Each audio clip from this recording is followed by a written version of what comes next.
The Bronze Report is brought to you by theregistrybayarea.com.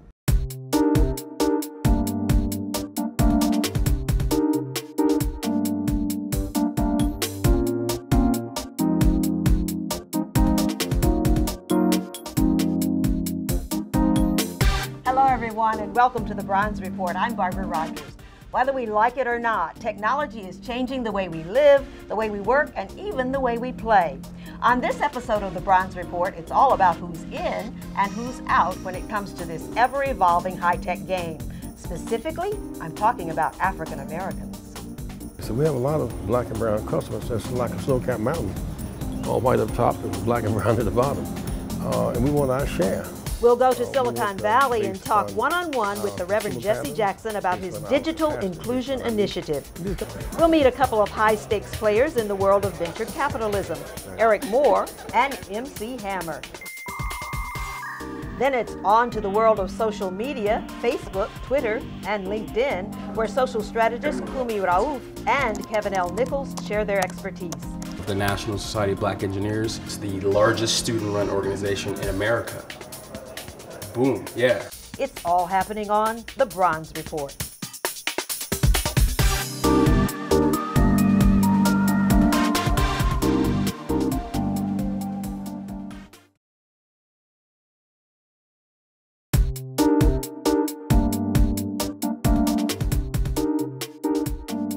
The civil rights movement broke down many barriers in the workplace for African Americans. Now, blacks make up more than 10% of the American workforce. But not so in the Silicon Valley. There, our numbers are dismal at best. And it sparked a high-tech civil rights movement called the Digital Inclusion Initiative. I sat down and talked to the man who is lighting that fire, the Reverend Jesse Jackson. Opportunities are opening up for some people, but not enough for us. And we bring to Silicon Valley, to the high-tech community, we bring market, money, talent, location, ability. They're basically excluded.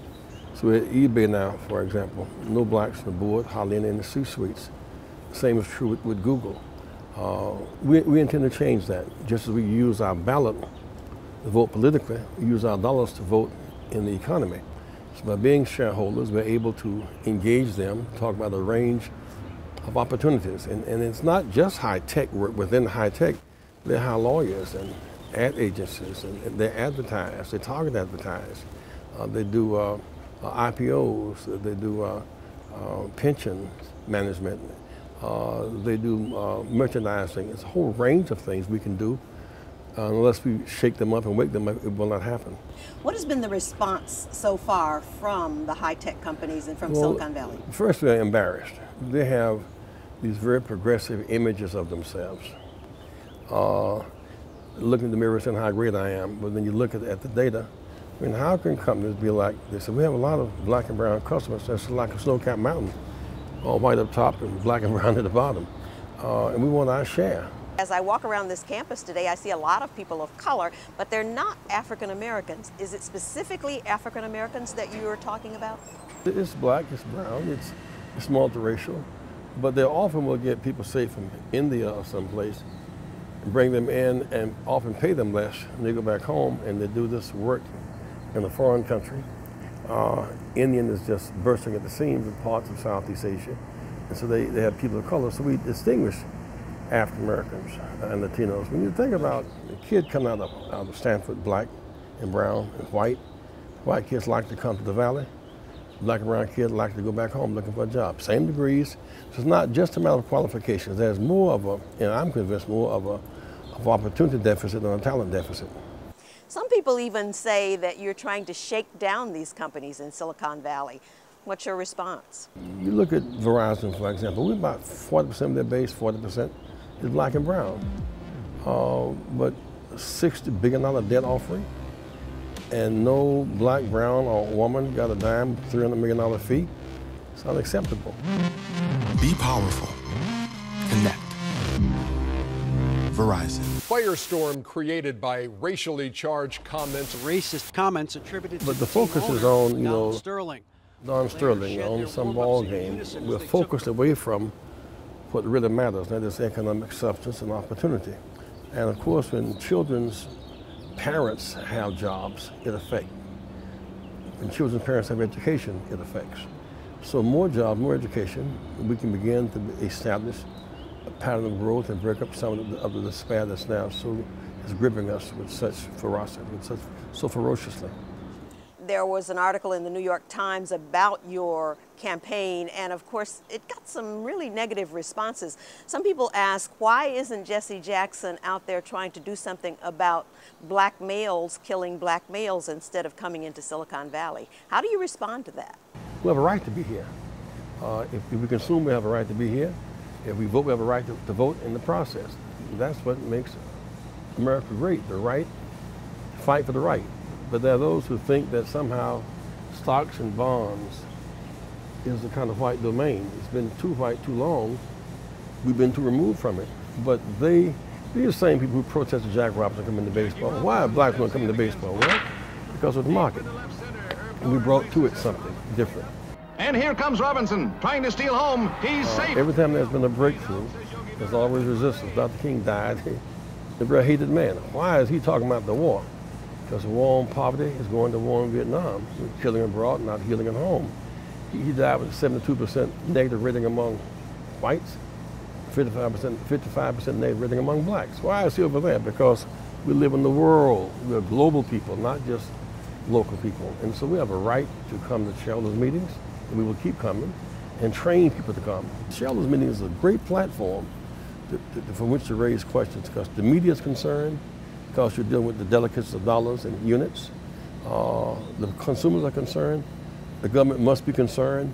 But unless we shed light on a dark place, it won't happen. And when you shine lights, rats run in holes. Since all of these companies are making billions of dollars, what can you offer them as an incentive to change? Because they say, hey, we're making money without you. Well, no, they're making money with us now, because a combination of government contracts, that's with us. Sometimes 20+% of their base, making money with us. Hiding trillions of offshore tax dollars and avoidance schemes at the expense of urban destruction, they're making money. We are in the deal. And it's just always amazing. We come to these shareholders meetings when people are very uncomfortable, because they know that we have the ability to affect the outcomes and destinies of these companies. We are not without power in Silicon Valley. In the 60s and the 70s, we used boycotts a lot of times to get leverage. But nowadays, nobody wants to give up their smartphone or stop using Google and the internet. So how do we get that? How do we take that power? Do not underestimate people's will to fight once they're focused. People begin to give up gold in the fight to free South Africa. Krugerrand, for example. People begin to give up the convenience of walking in Montgomery. They get digging into the buses. People begin to vote in big numbers to elect an African-American president. So once they have focus and goals are set, goals, targets, time, people are infinitely capable of focusing. And we may end up having to fight some country down here in the streets. We hope not. They must either change or face our power, which is withdrawal. We've suffered too long from their denying us access. And maybe they have to feel our absence for us to become present. Or maybe they have enough judgment to know that we represent the market and the money, talent, education, location, and creativity. You know, one thing about the Valley coding and apps is creativity. And no one can measure who has the creativity, who has that special something.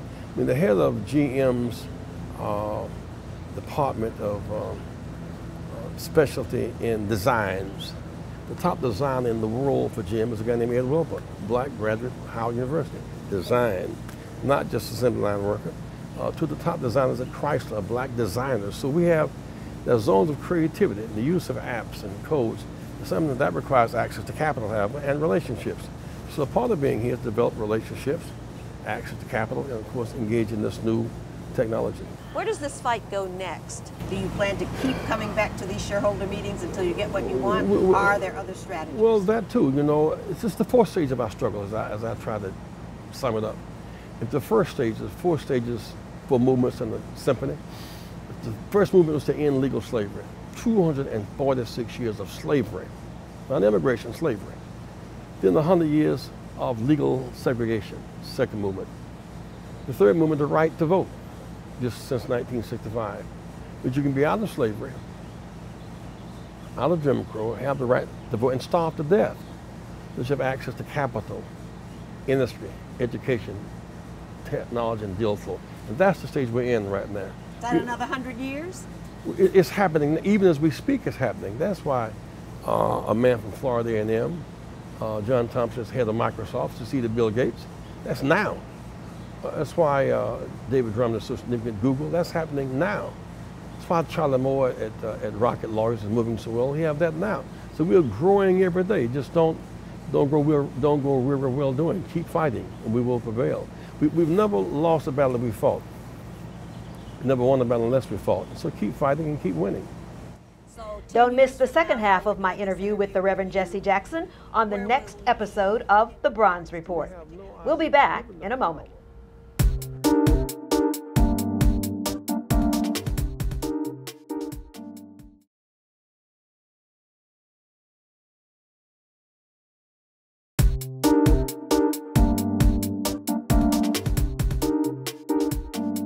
When we set off to do a story about blacks in technology, the assumption was that we'd be heading to Silicon Valley. But the story was in a city to the north, and I'm not talking about San Francisco.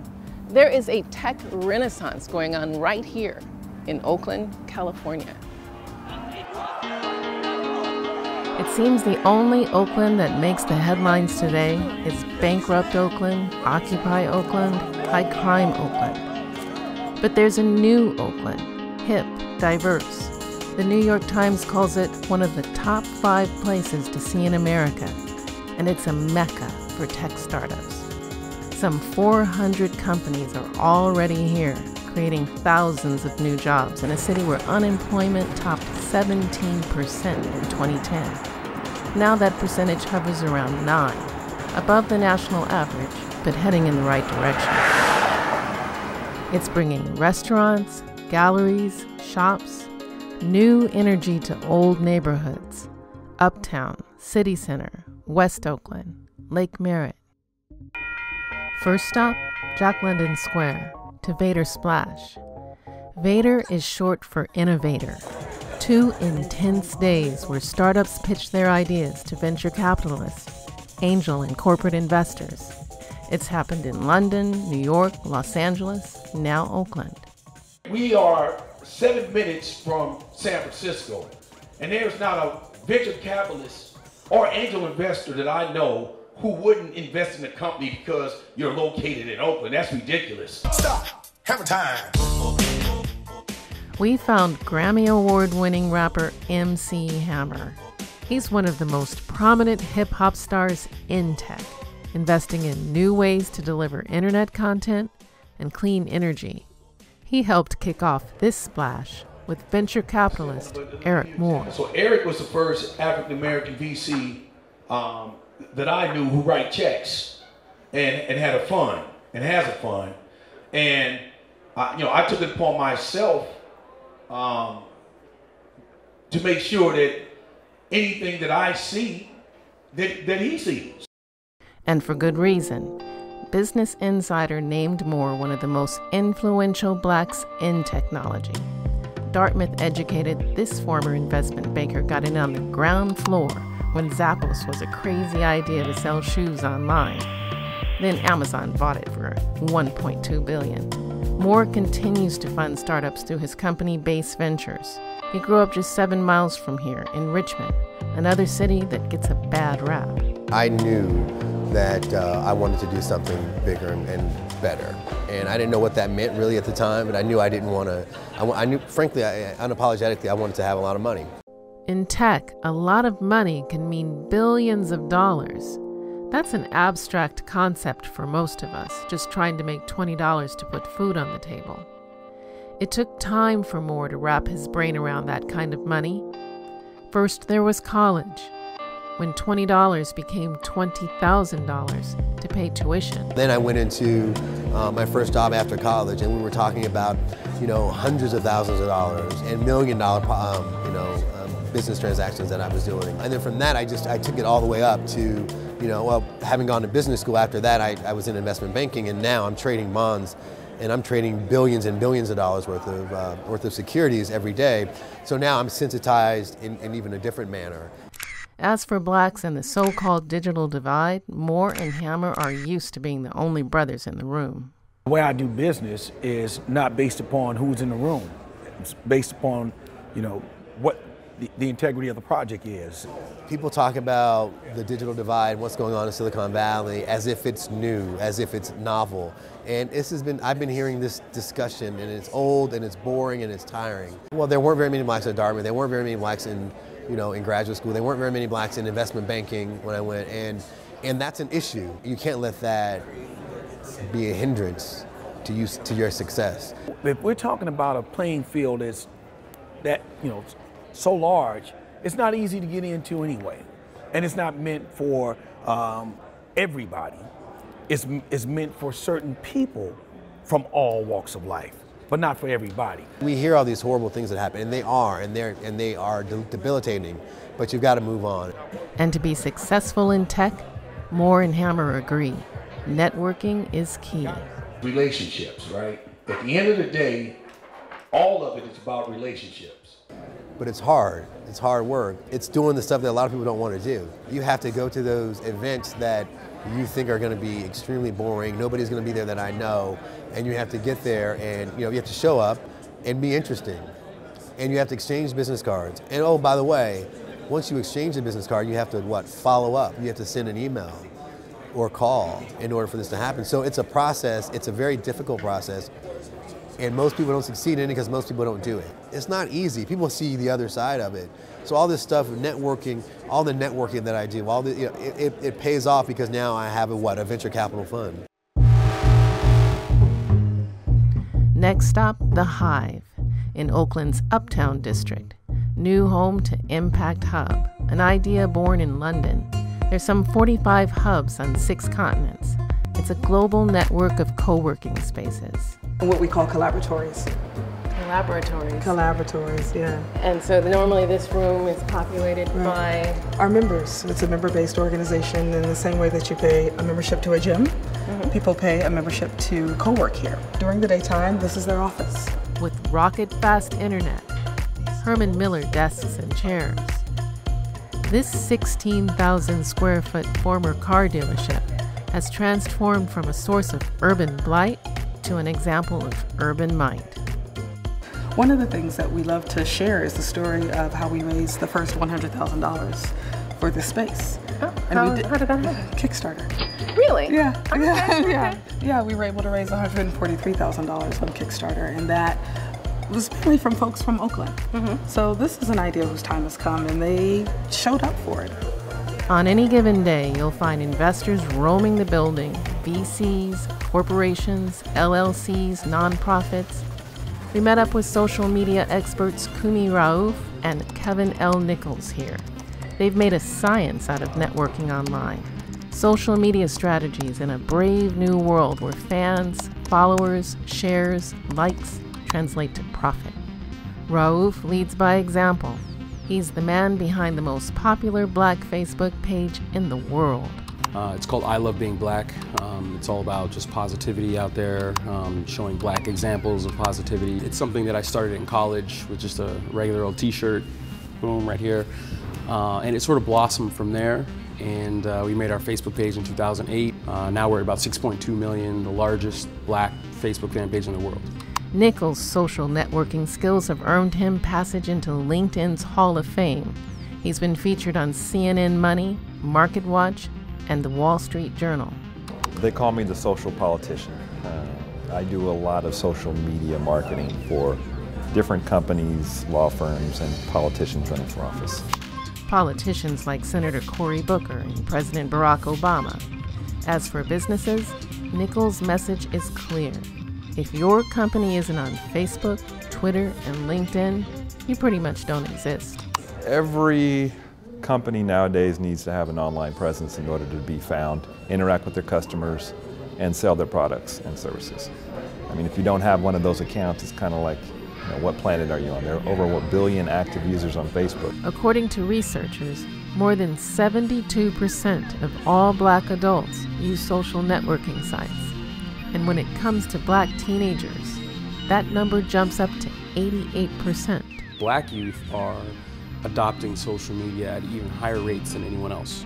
So yeah, we're talking Twitter, we're talking Instagram, all of that stuff. I mean, if you're not on that, it's like, what are you doing? Back in my day, to be a nerd and to be like a tech guru or something like that wasn't exactly the coolest thing to do around town. But nowadays, if you're a techie, if you're into apps, if you're into technology that maybe not everybody knows about, that's cool. That, to kids, it's actually cool, not just to adults. What about black kids? Yeah, black kids definitely have carved out their space. I'm a part of the National Society of Black Engineers, which is the largest student-run organization in America. Boom, yeah. And NSBE boasts over 30,000 members. Both Nichols and Raouf agree that for blacks here in America to stay part of the conversation, we can not only be tech consumers, we must be tech innovators, and that starts and ends with education. Math, science, and engineering. I mean, it's that simple. I mean, especially if you're a black male or a black female. Like I ask people to use a computer, and they say, yeah, of course. I say, do you know who Mark Dean is? They say, no, I have no idea. I said, Mark Dean holds 3 of the original 9 patents in the original PC from IBM. He holds those. The gigahertz chip, he made that. He's got the patents. The color monitor, that's him. We need to know about people like this, black people and otherwise, because it's not just our minds we need to change. We need to change a lot of other people's minds as well. Right, they get all their perceptions off the 6 o'clock news, and unless somebody comes out and shoots someone, we're not going to be on TV. We don't make the news. NSBE doesn't make the National Society of Black Engineers. NSBE hardly makes the news. And I'm like, why? I mean, do we have to be fighting? Do we have to be singing? Do we have to be dunking? Like things like that, you know what I mean? Like, or getting a banana thrown at us on a soccer field or something like that. Those types of things, sure, we make the news all the time. But we like to put positive examples out there and also create awareness where there needs to be. Impact Hub is definitely a positive example of technology that feeds the community, not bleeds the community. It's not just a space to work. There are film screenings, art installations in the gallery, mixers, hackathons, even salsa lessons. Because there are hubs all over the world, each hub has their centerpiece that you know that that's where you're at. And so we wanted something that was like a little gritty, a little grimy, but elegant.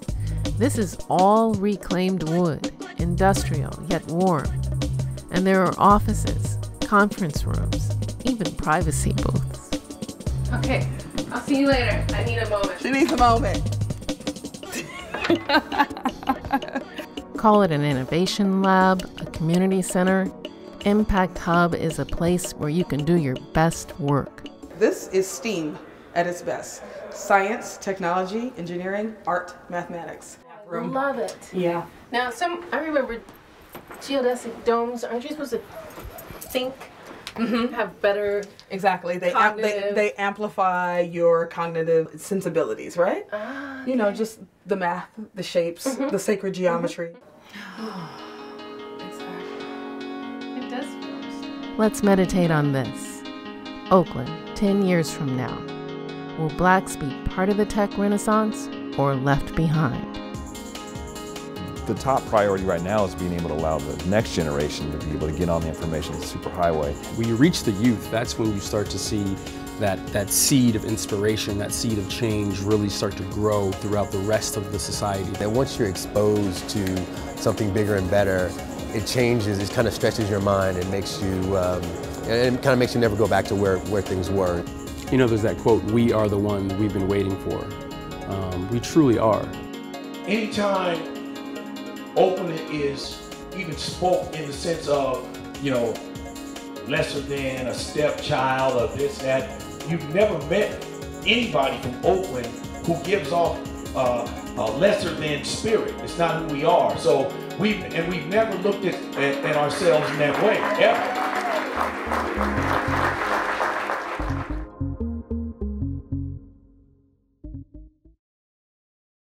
You'll find more information and links to all of these high-tech players and more on TBR's website.